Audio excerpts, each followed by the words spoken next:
Hello everyone, it is Thursday, July 2nd. Welcome back to 3 News Now. This is your afternoon update on the top headlines from WKYC.com and our WKYC app.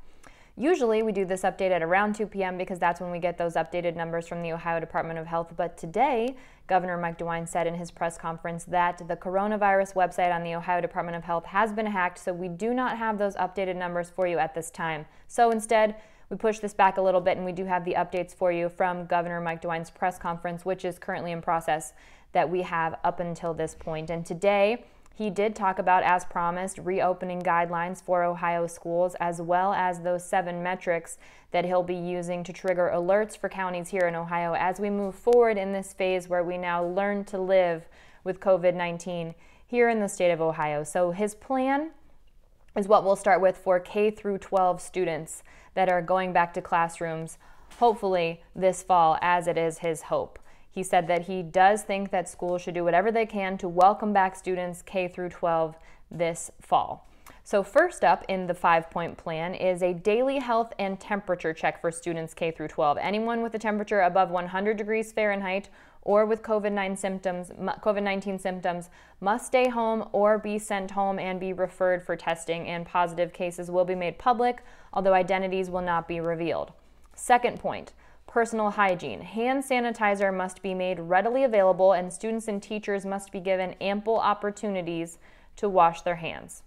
Third point, cleaning of the building. School buildings and surfaces must be sanitized regularly.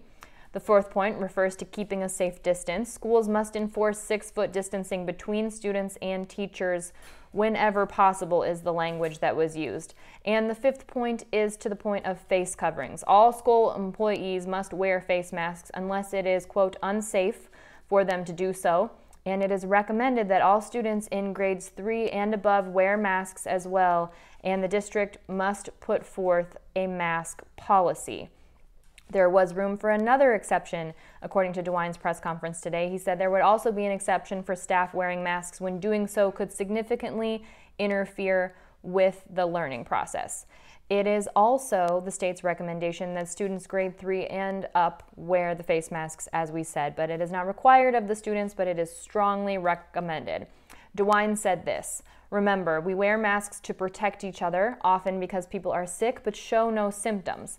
Masks can be especially useful and are strongly recommended at any grade level during periods of increased risk and when physical distancing is difficult. Again, bringing in the potential of masks for people under grade 3 with that comment. Now, he did also talk about the cost associated with this, because we've heard from school officials that there will be a significant cost associated with alone the hand sanitizer providing for students. So DeWine said that to reopen schools safely, he knows that there will be unforeseen expenses and that he'll work with the Ohio General Assembly to ensure the federal CARES Act dollars are available to Ohio school districts to help with these costs.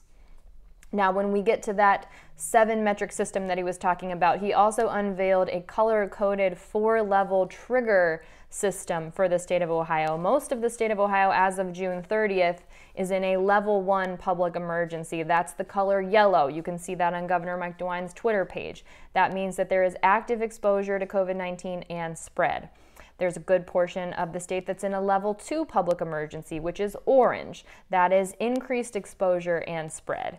And there are several counties, there are 7 counties at least, in a level 3 public emergency at this time. That's very high exposure and spread. That includes Cuyahoga County and Franklin counties at this time. And the level 4 public emergency, which does not appear there are any counties at a level 4 right now, that is severe exposure and spread, and that is denoted by the color purple in this color-coded system. So again, level 1 yellow, level 2 orange, level 3 red, and level 4 purple. He also said that they will be adding new data to the coronavirus dashboard once that gets back up and running, because a lot of people talk about there not being any information about recovered cases of COVID-19. DeWine addressed that, and in the press conference today, they did say that the reason that they don't publish recovered numbers is because when people are recovered, they're at home, so they don't have solid data on that, but they will now be inferring that from the information that they do have. So they'll be adding presumed recovered data to the coronavirus dashboard. And they said to date, The presumed recovered number is 38,987. So just about 39,000 people presumed recovered from COVID-19 here in the state of Ohio. Now, let's dive into those 7 metrics that DEWINE talked about. The first metric, so again, these are the metrics that will be used in order to determine where people fall on that 4-point color-coded alert system here in Ohio. The first is new cases per capita. So when there are an average of 50 cases per 100,000 people living in a particular county over a 2-week period, that will trigger an indicator for that alert system. This is going to take into account population of a county when monitoring cases so that we can keep an eye on the number as opposed to how a different county might be impacted if it has a lower population than a bigger county. Number 2, sustained increase in cases. This is very straightforward. An increase in cases over a 5-day period will trigger an indicator for that alert system. Indicator number 3, proportion of cases not congregate cases. So let's break this down. This is when data shows more than half of new cases are coming from non-congregate settings, so not large settings. So when half of new cases are coming from not large settings during at least one of the past 3 weeks. Indicator number 4, sustained increase in ER visits over a 5-day period. Again, very straightforward. An increase in ER visits over a 5-day period will trigger an indicator for that alert system. Indicator number 5, sustained increase in outpatient visits. Now, this includes also telehealth appointments, and these are for people who are getting medical attention for suspected or confirmed COVID-19 symptoms, so over a 5-day period. Indicator number 6, sustained increase in new COVID-19 hospital admissions. A 5-day period of sustained growth in these new admissions will trigger an indicator for the alert system. And then number 7, this one's interesting, the ICU bed occupancy. Now, this is an increase in ICU bed occupancy. This will trigger an indicator on the alert system when the regional ICU occupancy goes above 80% at least 3 of the last 7 days. So if the ICU occupancy in any given place, now these are not necessarily just for COVID-19 symptoms because an ICU bed is an ICU bed no matter what the person is being treated for. So if you are in an ICU bed, more than 80% of those beds are taken up at least 3 of the last 7 days, that will trigger an indicator on that 4-point alert system. Now, as we said, I can't give you the updated Ohio numbers for COVID-19 right now because the site has been hacked and they do expect to get that fixed, and as soon as we get that fixed, we'll have that up on WKYC.com and our WKYC app. But we do need to talk about the US and the global numbers right now. So I check the US and the global numbers every day at 2 p.m.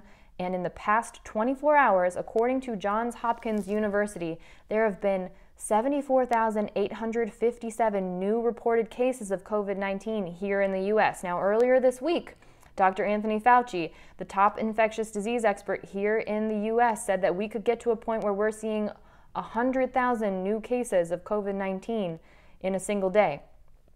Doesn't feel like we're very far off from that with these almost 75,000 new cases in the last 24 hours from 2 p.m. yesterday to 2 p.m. today. So that brings the total number of cases in the U.S. to now 2,700,000, just above that. The total number of deaths in the U.S.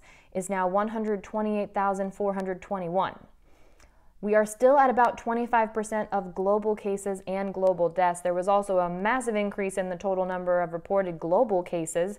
There were almost 250,000 new COVID-19 cases reported in the last 24 hours globally, bringing that number to just over 10,760,000 worldwide. The total number of deaths worldwide is now at 517,647. Now, this story you might not want to hear, but it is the facts. Closing bars to stop the coronavirus spread is backed by science. Now, that is if our goal is to stop the spread of COVID-19. There's been a lot of talk by medical experts about getting to herd immunity, but if our goal is to stop the spread of COVID-19, closing bars is backed by science. One study breaks it down to heavy breathing in close proximity being the way that the virus is spread. So an infectious disease expert with the University of Florida pointed out that alcohol lowers inhibitions and people forget their precautions. It was also brought up by multiple experts, the fact that you can't really wear a mask super successfully, properly, while drinking. Now, if you have a straw, you can sort of pull your mask out and kind of tuck the straw up under there, but the odds of people doing that successfully as they continue to consume alcohol get lower and lower, because in addition to decreasing inhibitions, alcohol also decreases your coordination. Keep that in mind. Now, right next door to us in Michigan, there was an outbreak tied to a large brew pub near Michigan State University that has spread to nearly 140 people in 12 counties, and that originated from one pub in Michigan. Also in New York City, indoor dining has been postponed indefinitely. Mayor Bill de Blasio made that announcement yesterday. He was talking about the soaring infection rates tied to bars and restaurants across the U.S., and indoor dining was supposed to return to New York City on Monday when the city enters phase 3 of reopening, but now that will be put on hold. And as for now, here in Ohio, we are taking a different approach. Governor Mike DeWine said in this next phase, it is not about hunkering down, he said this today, but it's about learning to live with the virus and to keep our economy open and moving. So that's where we stand here in Ohio right now. And in line with that, Kings Island Amusement Park reopened today, and they debuted a brand new roller coaster called the Orion, which is the 7th GIGA coaster in the world. Now, you might be wondering what a GIGA coaster is. A GIGA coaster is a roller coaster with anywhere from a 300 to a 399-foot drop, and the Orion starts with a 300-foot drop. From there, it has a total of 8 hills. You have 7 more hills after that first 300-foot drop, and you go up to 91 miles per hour. It is Kings Island's tallest, fastest, and longest steel coaster with 5,321 feet of roller coaster track. That is a lot of track. So the park opened today for season ticket holders, and it's open today through June 11th for season pass holders only. You do have to make a reservation if you would like to go, and then that opens up to everyone on Sunday, July 12th. There are all kinds of new systems in place. You do have to make a reservation. As I said, the site to do that is linked on WKYC.com. It is visitkingsisland.com. Kings Island, of course, is owned by the same parent company as Cedar Point, which is expected to open to season pass holders on July 9th. That's it for your 3 News Now afternoon update for Thursday, July 2nd. I will see you next on What's New at 5 p.m. I'll have your trending stories and your entertainment news there, and we'll have lots of other information for you, and we'll have more for everyone on What Matters Most at 6 p.m., Front Row at 7 p.m., and What's Next at 11 p.m. You can catch the Go Morning Show in the morning, and I'll be back here with you tomorrow at 11 a.m. I'm Stephanie Haney.